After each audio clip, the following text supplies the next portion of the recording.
So, mao na ni ang part 2, naghilaka si Aliyah pagsulod na mo sa 4th floor. Kay nakita niya ang Tom's World.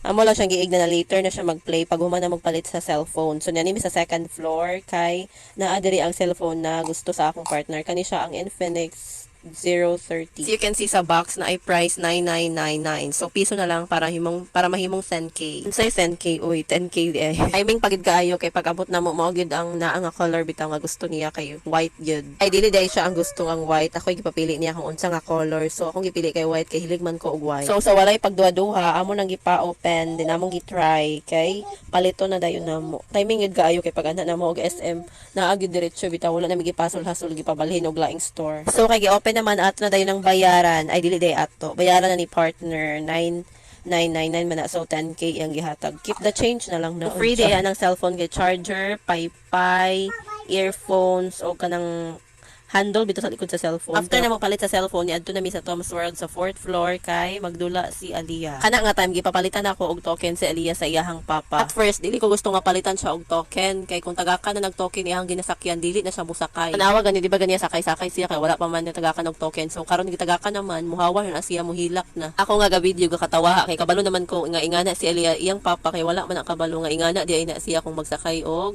car. Siya kiyahang papa kay wala siya kabalo nga ingana na si Aliyah mahadlok pag tagaka na og token kay syempre matingala siya anong nilihok na pugos gyud na siya iyahang papa nga ipabalik og lingkod pero dili gyud si Aliyah gusto gyud siya muhawa may gani kay wala pud siya ni hila sayang lang ang token.